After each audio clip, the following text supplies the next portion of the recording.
അടുക്കര ഉല്ലാസ് ബാബു, ഇത്രയും വലിയ കൊള്ളയാണ് നടന്നത്. അയ്യപ്പൻ്റെ മൂലവിഗ്രഹം അവിടെ കാണുമോ? സംശയമുണ്ട്. അതും പരിശോധനയ്ക്ക് വിധേയമാക്കേണ്ടതല്ലേ? ഇപ്പോൾ ഈ ഒരു വിവാദം ഉണ്ടായ ശേഷം പഴയതെല്ലാം സ്പെഷ്യൽ ഇൻവെസ്റ്റിഗേഷൻ ടീം അതെല്ലാം ചികഞ്ഞ് നോക്കുന്നുണ്ട്. എന്തൊക്കെയാണ് അവിടെ മോഷണം പോയിരിക്കുന്നത്? അതാണ് ഞാൻ നേരത്തെ ചോദിച്ചത്. ഇതിനൊരു അവസാനം വേണ്ടേ? ഇങ്ങനെ അന്വേഷിച്ച് പോയാൽ മതിയോ? ഇപ്പോൾ അകത്തായവരെല്ലാം പുറത്തിറങ്ങിക്കൊണ്ടിരിക്കുകയാണ്. പത്മകുമാർ ഇനിയിപ്പോൾ അടുത്ത ദിവസം ഇറങ്ങും. അപ്പോൾ സ്വാഭാവികമായിട്ടും ഈ ഭക്തജനങ്ങൾക്കുള്ള സംശയമുണ്ട്. എല്ലാവരും അയ്യപ്പനെ കാണാനാണ് അവിടെ പോകുന്നത്, അല്ലേ? അയ്യപ്പൻ യഥാർത്ഥ അയ്യപ്പനാണോ അവിടെ ഇരിക്കുന്നത് എന്നൊരു സംശയമുണ്ട്. സുപ്രീം കോടതി പോലും ചോദിച്ചിരിക്കുന്നു. അതുകൊണ്ടാണ് രാംകുമാർ സാർ പറഞ്ഞത്, സുപ്രീം കോടതിക്ക് പോലും മാധ്യമ വാർത്തകളിൽ നിന്നാണ് അവർ മനസ്സിലാക്കിയത്. അത് കോട്ട് ചെയ്തുകൊണ്ടാണ് പറഞ്ഞത്, അവിടെ വല്ലതും ബാക്കിയുണ്ടോ, അവശേഷിക്കുന്നുണ്ടോ വല്ലതും എന്നൊരു സംശയം. അത് സുപ്രീം കോടതിയുടെ ഈ പരാമർശത്തെ വളരെ ഗൗരവത്തോടെയല്ലേ നോക്കി കാണേണ്ടതാണ്.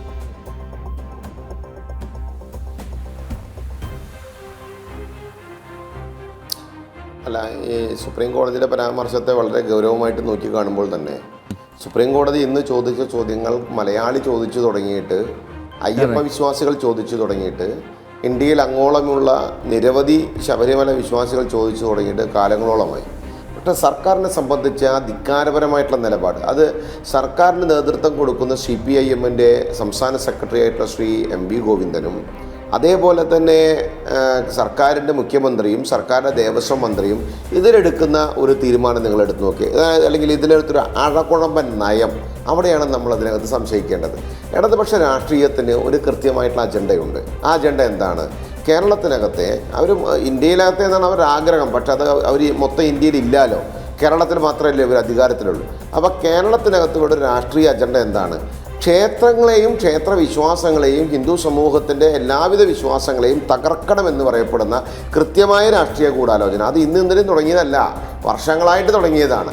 ഇവർക്കതിനെ ഫൈറ്റ് ചെയ്തെത്താൻ സാധിക്കുന്നില്ല എന്ന് കണ്ടപ്പോൾ ഇവരെടുത്ത നിലപാട് എന്തായിരുന്നു? കാസർഗോഡ് മുതൽ തിരുവനന്തപുരം വരെയുള്ള വിവിധ ക്ഷേത്രങ്ങളെ, നാട്ടുക്ഷേത്രങ്ങളെ, ചെറിയ ചെറിയ ക്ഷേത്രങ്ങളെ, കുടുംബക്ഷേത്രങ്ങളെ, അതാത് സ്ഥലങ്ങളിലുള്ള ക്ഷേത്രങ്ങളുടെ മുഴുവൻ ഭാരവാഹിത്വത്തിലേക്ക് CPMൻ്റെ ഏരിയ കമ്മിറ്റി ആയിക്കോട്ടെ, ബ്രാഞ്ച് കമ്മിറ്റി ആയിക്കോട്ടെ, ലോക്കൽ കമ്മിറ്റി ആയിക്കോട്ടെ, ഇത്യാദി മേഖലയിൽപ്പെട്ട ആളുകളെ റിക്രൂട്ട് ചെയ്യാൻ തുടങ്ങി. ആ റിക്രൂട്ട്മെൻറ്റിൻ്റെ അടിസ്ഥാനത്തിൽ അവരുടെ ഭരണം നടത്തുമ്പോൾ അവർ എന്ത് ചെയ്തു? ഹിന്ദു വിശ്വാസികൾ കാലാകാലമായി ഹിന്ദു സംസ്കാരത്തിൻ്റെ ഭാഗമായും ക്ഷേത്ര സംസ്കാരത്തിൻ്റെ ഭാഗമായും അനുവർത്തിച്ചു പോരുന്ന നിരവധി ചടങ്ങുകളെ പരിപൂർണമായി ഒന്നുകിൽ ബിസിനസ്വൽക്കരിക്കാൻ ശ്രമിച്ചു, അല്ലെങ്കിൽ അവിടെ എന്ത് ചെയ്തു?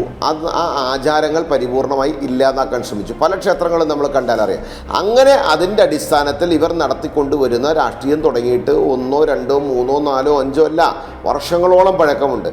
അതിൻ്റെ ഭാഗമായിട്ടാണ് മഹാക്ഷേത്രങ്ങളായിട്ടുള്ള നിരവധി ക്ഷേത്രങ്ങൾ, ആ ക്ഷേത്രങ്ങളിൽ ഇവർ കയറിപ്പറ്റുകയും ആ കയറിപ്പറ്റിയതിൻ്റെ അടിസ്ഥാനത്തിൽ ഇവരുടെ നേതാക്കന്മാരെ മുന്നിലിരുത്തിക്കൊണ്ട് കണ്ണടച്ചു കൊടുക്കുന്ന ഒരു രാഷ്ട്രീയ ശൈലിയും അവിടെ ഉണ്ടാകുന്നു.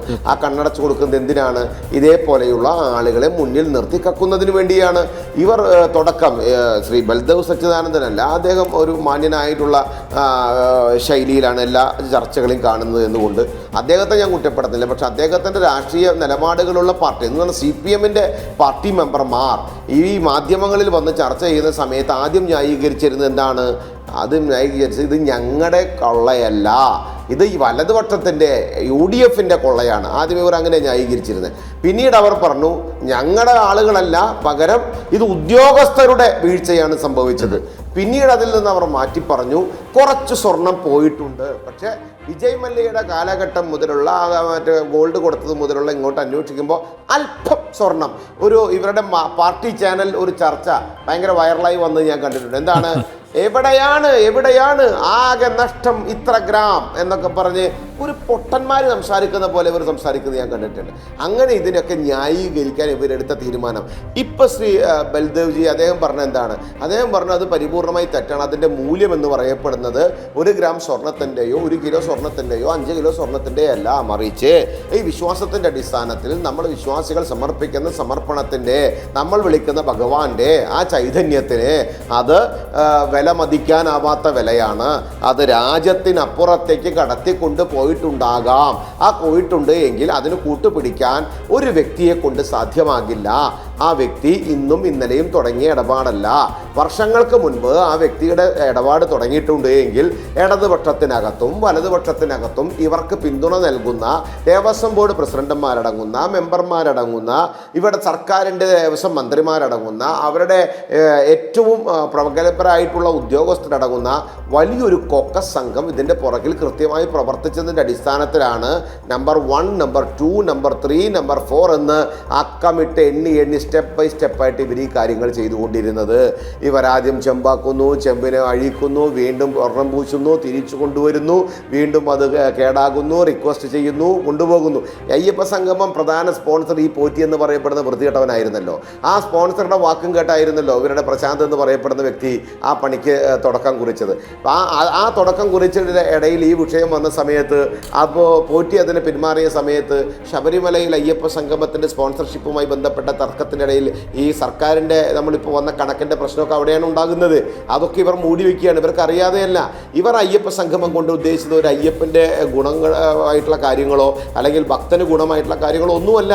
ഇവർക്ക് ശബരിമല അയ്യപ്പനെ മുന്നിൽ നിർത്തിക്കൊണ്ട് തെരഞ്ഞെടുപ്പ് തന്ത്രത്തിൻ്റെ ഭാഗമായിട്ടുള്ള ഒരു പരസ്യായുധമാക്കി ഹിന്ദു വിശ്വാസത്തിൻ്റെ ക്ഷേത്ര ദൈവത്തെ ഉപയോഗിക്കാൻ ആഗ്രഹിച്ചതിൻ്റെ അടിസ്ഥാനത്തിൽ അതിനൊരു പൊളിറ്റിക്കൽ ടൂളായി അയ്യപ്പനെ ഉപയോഗിച്ച് പിണറായി വിജയൻ്റെയും CPM-ൻ്റെയും രാഷ്ട്രീയ നിലപാടുകളും തന്ത്രവും കൊണ്ടുവന്നു. അവിടെ എന്താ ഉണ്ടായത്?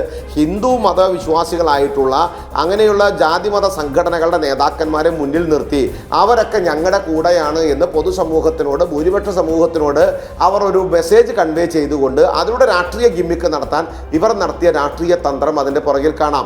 അങ്ങനെ നമുക്ക് നോക്കുമ്പോൾ സമയത്ത് ഇന്ന് സുപ്രീം കോടതി ചോദിച്ചത് ഇനി എന്തെങ്കിലും അവിടെ ബാക്കിയുണ്ടോ?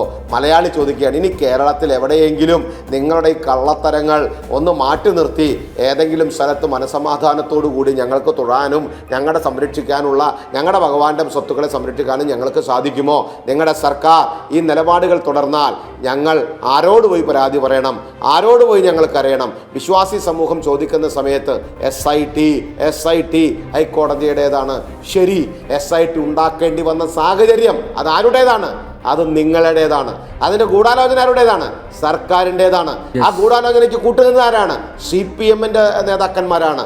ആ ഗൂഢാലോചനയ്ക്ക് കൂട്ടുനിന്ന CPM നേതാക്കന്മാർ നടത്തിയ പരിപാടി എന്താണ്? കളവാണ്, കൊള്ളയാണ്, തട്ടിപ്പാണ്, അത് നാടുകടത്തലാണ്, അതിലൂടെ സാമ്പത്തിക ലാഭമുണ്ടാക്കലാണ്. കോടിക്കണക്കിന് റുപ്യയുടെ ആ കച്ചവടത്തിൻ്റെ പുറകിൽ നിങ്ങൾ എത്ര പേരുണ്ട് എന്നുള്ള ചോദ്യം മാത്രമേ വിശ്വാസികൾക്ക് ചോദിക്കാനുള്ളൂ. ആ ചോദ്യം ചോദിക്കുന്നിടത്ത് ഞങ്ങളോടോ അല്ലെങ്കിൽ വിശ്വാസികളോടോ കൊഞ്ചനം കുത്തിയിട്ട് കാര്യമില്ല. ഓക്കെ, എത്ര കൊള്ള നടന്നാലും മലയാളിയുടെ രോമത്തെ പോലും അത് സ്പർശിക്കുന്നില്ല. നോക്കൂ, കഴിഞ്ഞ ദിവസം നമ്മുടെ കരുവന്നൂർ സഹകരണ ബാങ്ക് അവിടെ തെരഞ്ഞെടുപ്പ് നടന്നു. വീണ്ടും ഭരണസമിതി CPM നേതൃത്വത്തിലുള്ളവരെ തന്നെ ഏൽപ്പിച്ചിരിക്കുകയാണ്. അവിടെ നിന്ന് അടിച്ചു മാറ്റിയത് CPM ആണ്. പക്ഷേ ഇപ്പോൾ വീണ്ടും ഭരണം ഏൽപ്പിച്ചിരിക്കുന്നത് CPM-കാരെ തന്നെയാണ്. അതാണ് മലയാളികൾ. യെസ്, തിരികെ വരാം ഇടവേളയ്ക്ക് ശേഷം. ശരിയാണെന്ന് 30,000-ഓളം വോട്ടുള്ള സ്ഥലത്ത് 3000 വോട്ടുകൾ പോൾ ചെയ്തപ്പോൾ 3000 വോട്ടുകൾ പോൾ ചെയ്ത 3000 വോട്ടുകളും CPM-ൻ്റെതായിട്ട് പോലും നമ്മൾ മത്സരിച്ചു. നമ്മൾ കൃത്യമായി ജനങ്ങളോട് കാര്യം പറഞ്ഞ് മത്സരിച്ചു. പക്ഷെ അവിടെ ഒരു കാര്യം മനസ്സിലാക്കേണ്ടത് ഇപ്പോഴും അടിമകളുണ്ട് ഈ പാർട്ടിയിൽ എന്നുള്ളതാണ്. എന്താണോ മുകളിൽ പറയുന്നത് അത് എത്ര മണ്ടത്തരമായാലും വിഡ്ഢിത്തരമാണെങ്കിലും കള്ളത്തരമാണെങ്കിലും നാടിനെ യോജിക്കാത്തതാണെങ്കിലും അത് അംഗീകരിച്ച് നടക്കുന്ന രാഷ്ട്രീയ അടിമകളെ ഇപ്പോഴും സൃഷ്ടിച്ചു കൊണ്ടുപോകുന്നു ഇടതുപക്ഷം എന്ന് വേണം നമ്മളതിനെ കാണാൻ. അതാണല്ലോ ആ പാർട്ടിയുടെയും അതുപോലെ ഡാറ്റ മുഴുവൻ തട്ടിച്ചു കൊണ്ടുപോയില്ലേ ഡാറ്റ മുഴുവൻ ഹൈക്കോടതി എന്ന് പറഞ്ഞ എന്താണ്? സർക്കാർ ഡാറ്റകൾ മുഴുവൻ കട്ടുകൊണ്ടുപോയി. ഓക്കെ, വിധേയരാണ് ഈ പാർട്ടിയുടെ വിജയം.